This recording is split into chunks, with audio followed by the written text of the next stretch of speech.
On the field, in the broadcast booth, Ron Johnson is Minnesota sports.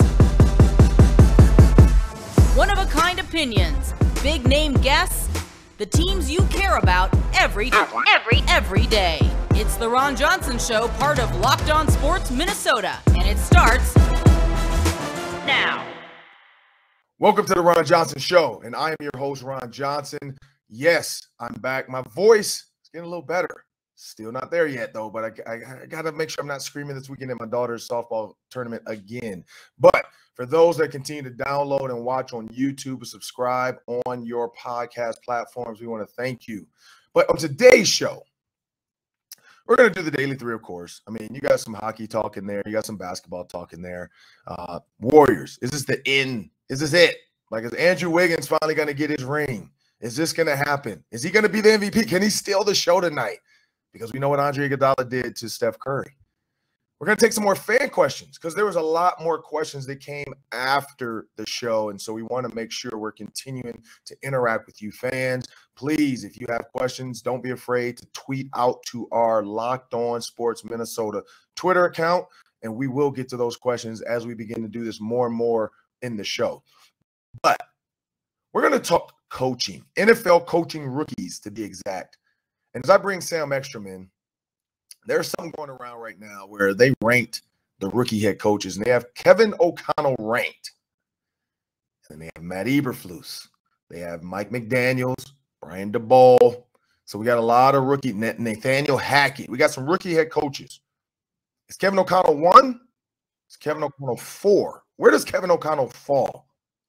But before we get to that, we have a word from our sponsors. You know how our friends at Built Bar are always coming out with amazing new flavors? Well, this time, Built has truly outdone themselves with their new Mud Pie flavor. And for the first time ever, Built is introducing the new Mud Pie flavor in both Mud Pie Bar and Mud Pie Puff. Not sure what Mud Pie tastes like? Well, if you're a chocolate fan, you better sit down for this. The new Mud Pie Bar is rich whipped cream and chocolate mousse, smothered in 100% real chocolate, topped with cookies and cream crumble. Wow, I'm salivating. You've got to try Mud Pie as soon as possible. You need to hurry because the Mud Pie Bar and Mud Pie Puff are only available for a limited time. Visit Built.com to taste the deliciousness for yourself, and they're good for you. Only 150 calories, only 8 grams of sugar, and you've got 16 grams of protein. They're available at Built.com right now. 100% real chocolate. Go to Built.com. Use promo code LOCKED15 for 15% off your order. Promo code LOCKED15 for 15% off at Built.com. Well, we're back now. Sam Ekstrom is into the show now, brought the producer in so we can talk about this topic. If you were to rank the top 5 rookie NFL head coaches, where would you put them? Well, Sam, throw the question out there. Who did it? Who said it? Where they land? Yeah, okay, so Pro Football Network ranked all the coaches, but they specifically put the rookie coaches in like a group of 5, and they ranked Number 1, Mike McDaniels. Number 2, Brian Daboll, the former Bills coordinator, new Giants coach. People pretty fond of what he did in Buffalo. Number 3, Nathaniel Hackett, Aaron Rodgers' former coordinator, new Broncos coach, teamed up with Russell Wilson there in Denver. Number 4, Matt Eberflus, the Bears head coach, former Colts defensive coordinator. So who does that leave? Who's number 5? Kevin O'Connell is number 5 of the 5 rookie head coaches. Ron, what do you think about that slight to Kevin O'Connell at the bottom of the barrel for the rookie head coaches? I honestly feel like this is a ranking of head coach with QB. I don't know why, but so many people continue now. I don't think that's the case, though, because the Dolphins have Tua, and Tua is not a top 15 quarterback. The Giants, come on now. They don't have a top 15 quarterback. The Broncos, okay, they got Russell Wilson, so I get that. The Bears, Justin Fields. There were some arguments put out there for Justin Fields. I don't think he's there yet. I don't think he's ahead of Kirk Cousins. So KOC, quarterback we're about to play with, takes the lead there. Now, what have you done for your former team? Well, you got the 49ers OC.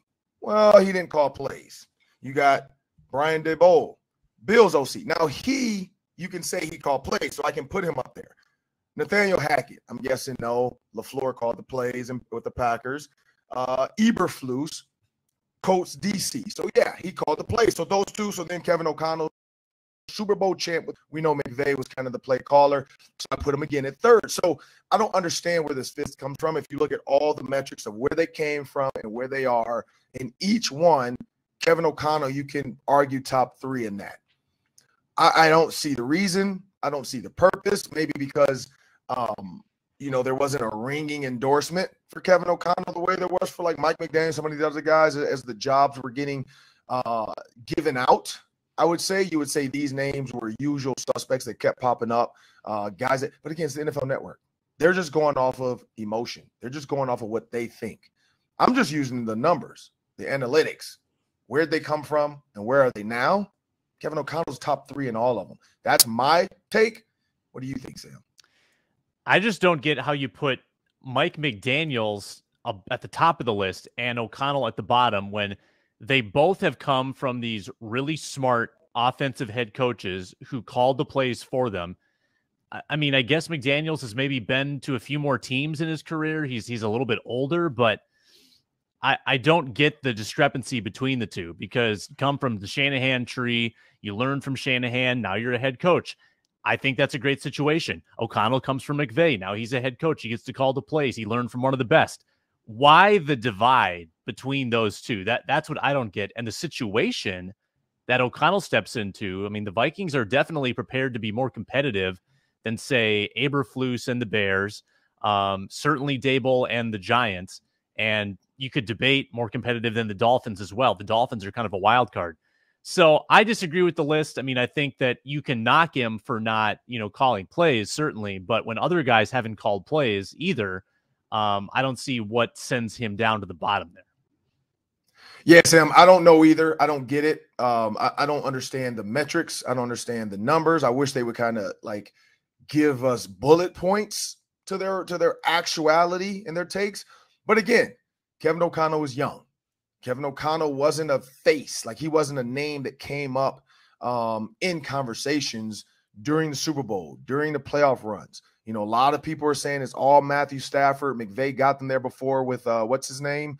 They went to the Lions. And then all of a sudden now, hey, it's Matthew Stafford. So was it Kevin O'Connell or was just Matthew Stafford just that good? There's a lot of things, they can create a narrative and say, this is the reason why. This is, at the end of the day, he's a former player. He played the game. He's a backup quarterback, which they tend to do well as far as a coach goes. And he has one of the best teams as far as ready to go. I mean, if I look at the Dolphins, the Giants, the Broncos, the Bears, come on. Come on now. Like, Dolphins, Giants, Broncos, Bears. Vikings are the better team of all five. So you can rank them however you want. But if I'm going to say head coach in a position to win, Kevin O'Connell is number one. Like, you can't take Kevin O'Connell out of that. But that's what I have to say. Well, up next, we're going to have fan questions. Fans continue to tweet us, so we want to pay them off. Stay tuned for that. Well, the fans continue to tweet and ask us, hey, did I miss my opportunity to have my question read on film, on camera, on the show, on the Ron Johnson Show? And so, of course, I mean, we love the fans. Why? Because it's early. So the early adopters, hey, you're going to be a part of the family. And we're going to continue to make sure we tweet these guys' handles out. We're going to interact with these guys. As we grow, we want to make sure our fans are being taken care of. But up next on the Ron Johnson Show, Sam is going to read some questions, and I'm going to have to answer them. I don't even know the questions because I stopped watching some of them. So these are going to be hot fire just thrown at me, and I got to dodge live bullets. But before we get to the first question, we have a word from our sponsors. All right. Big news. The NBA Jam is back at Arcade 1UP, the leader in at-home retro arcade games. And they're not only bringing the best game ever back, but they've made it bigger than ever with a Shaq Edition machine. People are obsessed with NBA Jam, and I'm thrilled to tell our listeners that you can once again play hoops with NBA legends in this arcade classic.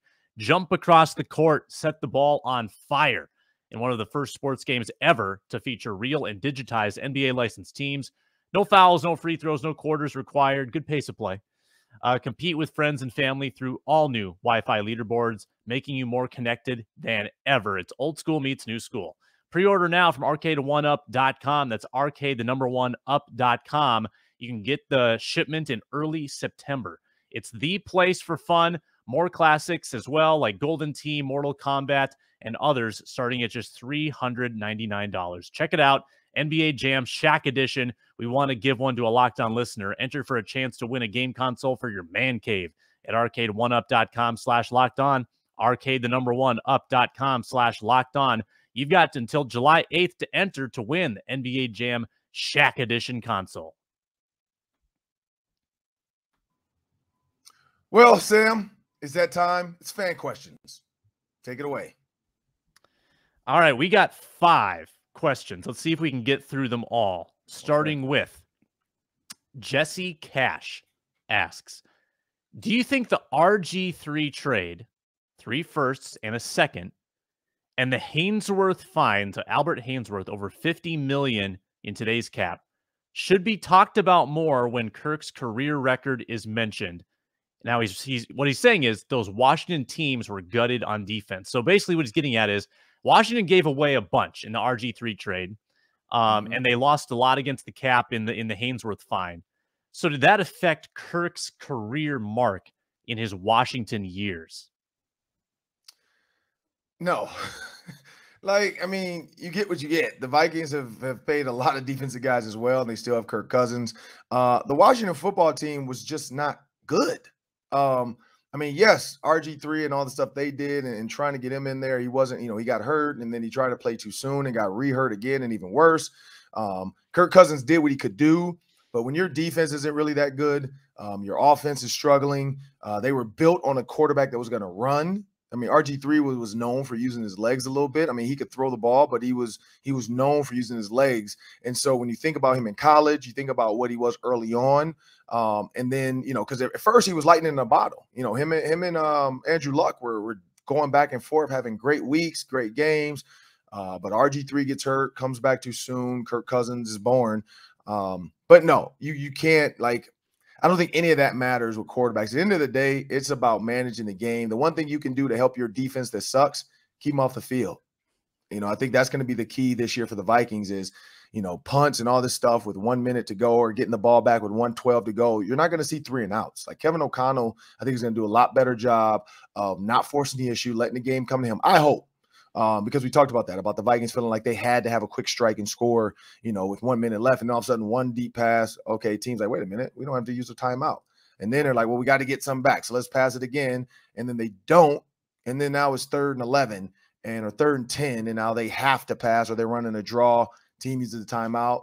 Still like 58 seconds left on the clock. They punt. Guys come down. Boom. So I think that goes on coaching a little bit. Like the offense can sustain a little bit and keep the ball on their side and not have the defense be affected by it. But no, I don't think you can take all that and say Kirk Cousins could have a better career if the Washington football team had not done all that. No.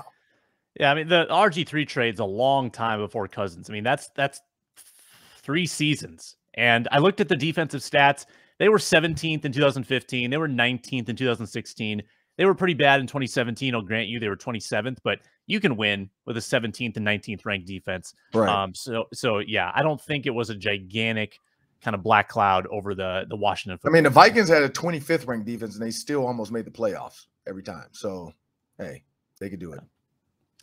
Question from Shane Jackson. With teams like the Rams, Raiders, and Browns signing players to huge contracts and seemingly not worried about the cap, how can Vikings management learn from that and be able to do the same if they wanted to? I don't think it's not being worried about the cap. Is they have cap space and they're prepared. The Vikings had no cap space to sign big guys like Von Miller or whoever else was out there. I mean, we talked about this all the time. At one point, they were cap strapped. Like they had nothing. They had like $100 or $400 some $1,000.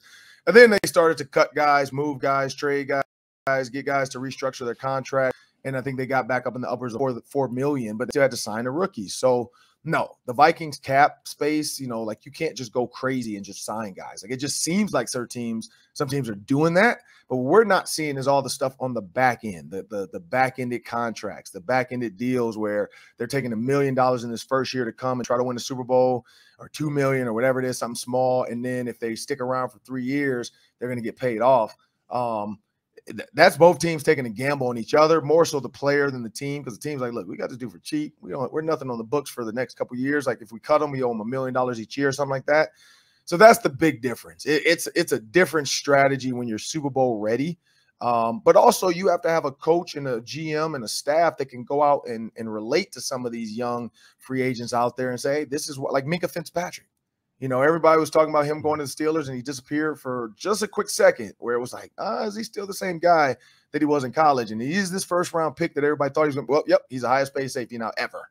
So sometimes it works out, but it doesn't always work out right away. And I think that's what we have to remember is some of these moves aren't always as great as they look. Like they sound great. They, you know, it's like, oh, they just added all these pieces to the puzzle. But it's like, well, they didn't pay them that much. Jarvis Landry and Honey Badger going to the Saints made them better.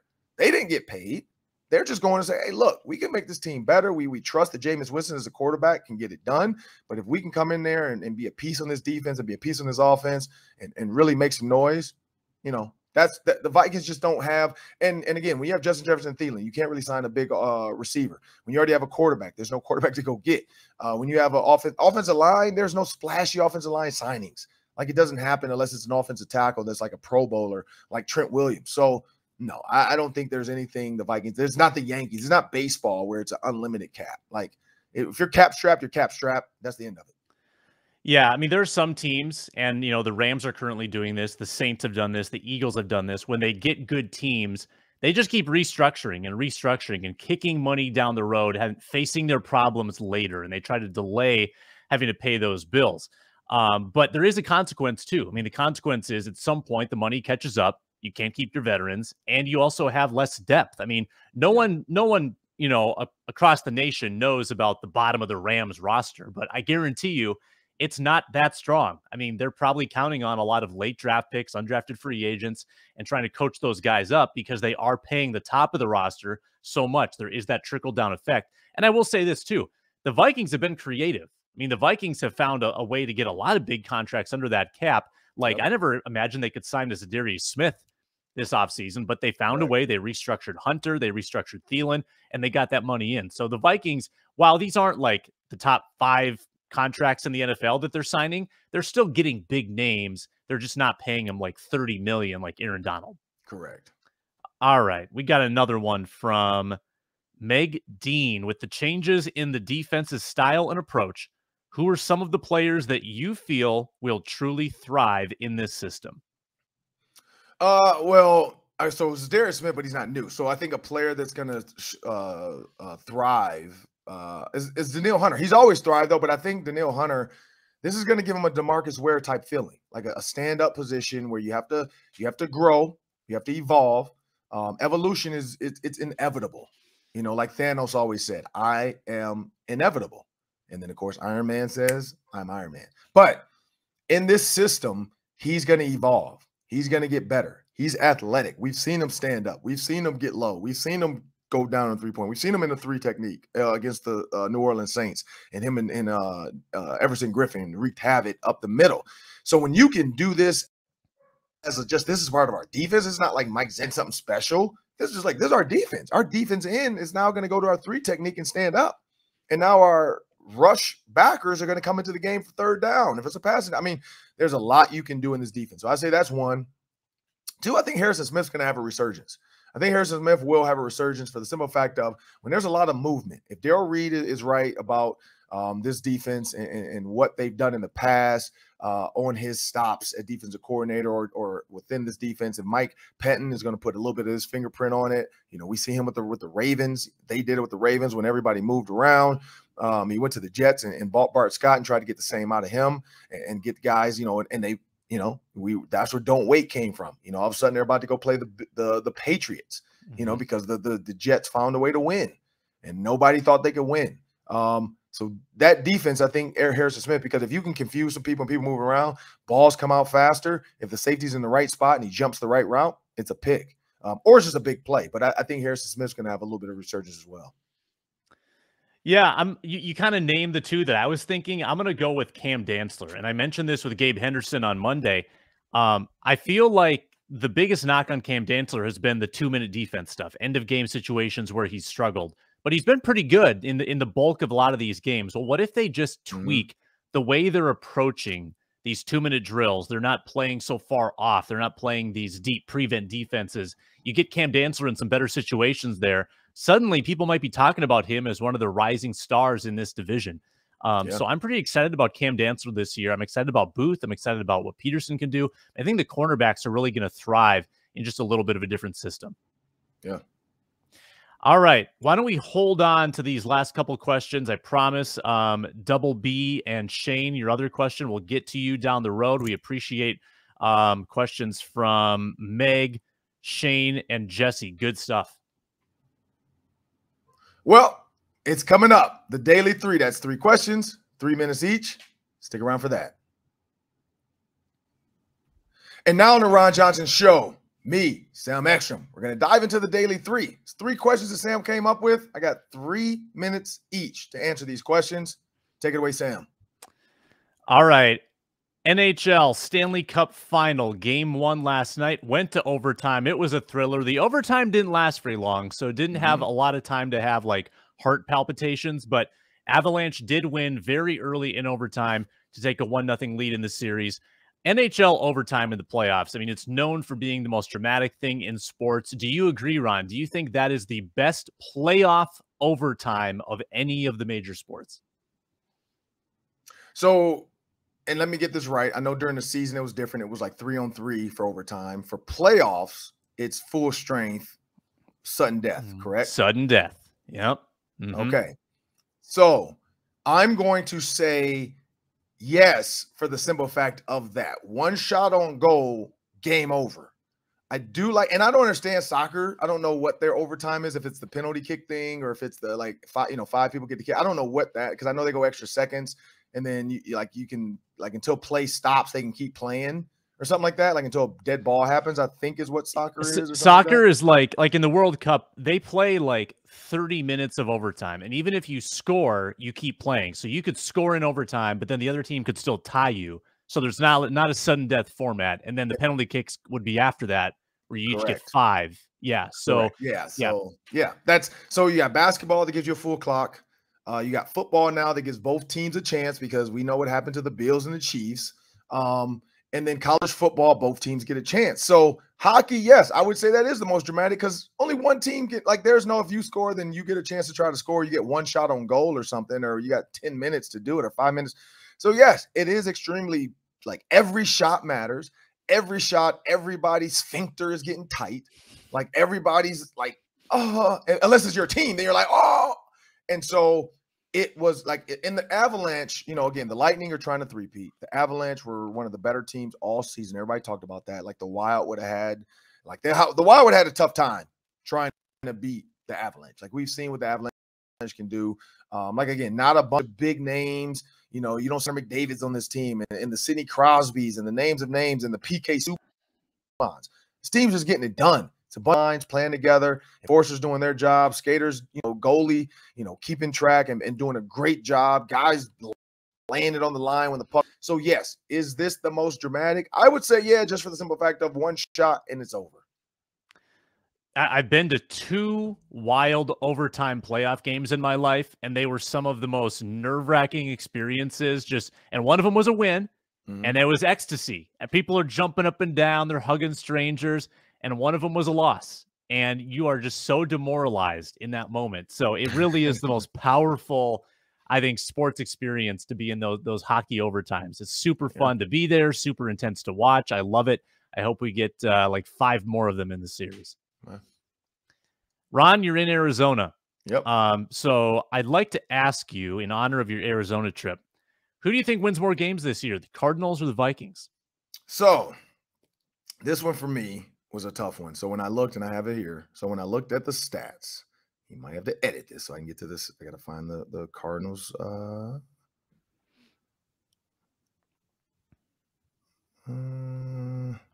Got to get to their schedule. So let me see. We'll just edit that. Where the heck did I put it? I had it on my. Oh, here it is. Okay. So back to the question. So here's my take, Sam. Yes, I'm in Arizona. I got to run around, see Arizona State, check out their hoops court, all their stuff, great facilities. But when I thought about this question, and I started looking at their season, you got the Chiefs. That's a loss. You got the Raiders. It's probably a loss now because Derek Carr has Devontae Adams. They got the Rams. That's a loss. So you're going to start the season off 0-3. They can beat the Panthers. Eagles, I don't know. Like the Eagles can beat the Vikings. The Eagles are a lot better now. They've added another weapon to their arsenal. Is Jalen Hurts the guy? I don't know. But let's just say the Cardinals lose that one. So now they're 1-4. Seahawks, they can beat. They're 2-4 now. The Saints, I don't know. Like, again, I don't know what the Saints are. But I'm going to give the Cardinals a win over that Saints team. I don't know why, just because, but I think Honey Badger can deviate a lot that Kyler Murray does because that's what he does. And so at that point, 1, 2, 3, 4, 5, 6, 7. So out of 7 games, at that point, they are now what, 4-3? I gave them, or 3-4? Did I say they're going to lose 4? So if they beat the Saints, they're going to lose to the Vikings. So let's put that one there. They'll beat the Seahawks. Then they have the Rams. They're going to lose again. Lose the 49ers. They're going to lose to the Chargers. They're going to beat the Patriots. They'll beat the Broncos. Bucks, they're going to lose. Falcons, they'll win. 49ers, let's just say they beat the 49ers that time they split. That's 1, 2, 3, 4, 5. That's 8 and 9. People are saying the Vikings are 9 and 8. So in this instance, I'm going to say, no, their win record is not better than Vikings because of who they play. I mean, I just named the teams of teams. You got the Rams. You got the Chargers. Like, they got a tough division. You got the Raiders. The Raiders. I just say no. I don't think they can get a better record than the Vikings. But again, it's going to come down because now if I say they're 8 and 9 and the Vikings are 9 and 8, that's me saying the Vikings beat them. So the only way for them to prove that they could get a better record than the Vikings, they got to beat the Vikings. They beat the Vikings, they're 9 and 8, and the Vikings are 8 and 9, according to the people. So that's where I'm gonna go with that one. It'll all hinge on that Vikings game. Well, the division games for Arizona, other than Seattle, I mean, they're gonna have 4 really tough ones: San Francisco, right, and the Rams. Vikings, I think, have 2 tough ones, but I don't see the Bears as tough. I don't see the Lions as tough. So those 2 games, that 2 games difference is pretty significant. All right, last one, Ron. NBA Finals, Game 6. Do the Warriors win tonight, or do the Celtics force a winner-take-all Game 7? I'm gonna go with my heart. Is there a heart? Is there a heart in the house tonight? Stand up. That's my 5 heartbeats. Yes. I'm gonna say yes. Why? Because the Warriors are playing like 1 heartbeat, not 5, 1. When you watch them, they call it the blender. When they start passing the ball around that blender and it's just going around the court, you got Andrew Wiggins willing to take a shot. You got Draymond. Now, this is the question. If Draymond can find 65% of himself, just 65%, they will win for sure. If he is a shell of himself still, it's going to be close. But Andrew Wiggins has stepped up where Draymond could not. Now, if they didn't, I mean, not to be preposterous, but if they did not have Andrew Wiggins, they're not where they're at right now in this final because he has helped them. He has been that second guy. You know, he's been Robin to Steph's Batman when Clay is like Catwoman or something. And Draymond is like the Penguin. I don't know what he's doing. He's counterproductive at times. But they showed a play where it got blendered around, goes to Draymond under the basket. The guy that was guarding Draymond falls. Draymond never looked at the basket. He didn't even like glance up to be like, oh, am I wide open? Should I dunk this? He can dunk. He's 6'6", 6'7". He can dunk the ball. Like doesn't have to be a jumper. He can lay it up off the backboard. He kicked it out, and then Clay missed the 3. And so people are like, oh, could that have been the play that lost him again? It could have been. Like, just get the 2. You're right there. But he's so in his head with some of the misses and the game he has not played. Like his mom even tweeted, like, I don't know who that is. His mom's like, I don't know who that is. When you guys find Draymond, tell him to call his mom's looking for him. Like, that was the funniest tweet ever. I loved it because people were tweeting to his mom, like, yo, what's going on with Day-Day? What's wrong with your son? Miss Green, what happened? She's like, I don't know. Like, that ain't my son. Like, when y'all find him, you tell me where he's at. And that's the Detroit mother for you. Like, that's why I loved it, because I'm like, that's some Detroit mom stuff. That sounds like Jerome Bettis' mama. Like, she would say something like that. Spice Adams' mom. Like, that's the Detroit mom for you. Like, she was like, I have no idea who this kid is. Like, this is not the kid that played for the family, that played, AAU, Detroit basketball, went to Michigan State, was one of the better Michigan State players, has some great plays in his career with the Warriors. And now, maybe he's worried about TNT too much. Maybe he's worried about what I'm going to say on the stage with Chuck and Shaq. He's got the podcast. He's got the podcast. He's not focused on the game because he's missing simple stuff. Simple plays. Now, he's still being a bully. He's still being an ant. He's still being a mosquito, but he's not being Draymond. He's not being the guy that you're worried about when he gets the ball in the post or when he gets it on the block. He used to have that turnaround jumper. He used to have that little jumper that Steph could kick it out to him. He used to go to the hole when they would be wide open threes and 30 people were running Steph. They could bounce past it through somebody. Dre catches it. Boom. He's taking it to the hole and he's going to lay it up and try to get contact. You're not seeing that. You're seeing that from Wiggins. And that's why I think the Warriors win, because Wiggins has helped them, and they're going to be NBA champions tonight. What is it you always say, Ron? The sphincters are going to be tight for Boston. They're going to be at home. All the pressure's on. What about Draymond hitting a game-clinching 3 in the closing minutes? How about that for some redemption? Mom will be proud of Draymond if they win the title tonight and he makes the big shot. And if he does that, we're not going to hear the end of it on TNT. Like, he's going to talk his talk. The Miami Heat can now shut up because they were like, we want the Heat. We want the Heat. And, look what Draymond did. They couldn't even get the Heat. They got the Celtics. And this is why. No, sorry. He said we're going to play the Celtics.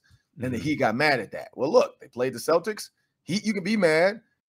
And now the Warriors are about to finish. I mean, I think so. I mean, it's tough at home. Like, again, you got young guys who've never been in a situation. We know Jason Tatum is going to do some Kobe Bryant type thing and come out with his Kobe Bryant's jockstrap or something, or who knows what he's going to do to try to get attention tonight. But he's going to do something. But if it doesn't go right, we're never going to hear about it. We only hear about the Kobe stuff when he wins. Like, when he wins, people post that pic. Oh, look, he wore Kobe's warm-up outfit. Oh, he wore the wristband for Kobe. Oh, he texted Kobe before the game. When they lose, hey, Kobe didn't answer. So, in my opinion, we already know. And Kobe's probably up in heaven like, man, why are y'all putting me in this? Like, I ain't got nothing to do with this kid. Like, yeah. He was a young guy that loved me. But, hey, stop it. Like, nobody's better than Kobe. Because Kobe's a competitor even in heaven. Kobe's like, look, man, I got 5 trophies. Nobody's better than me. I'm Kobe. But that'll do it for the Ron Johnson Show today. I want to thank everybody for watching. Thank you all for downloading and subscribing on YouTube, but also please subscribe wherever you get your podcast. I'm Ron Johnson. That's Sam Ekstrom. Have a great day, everybody.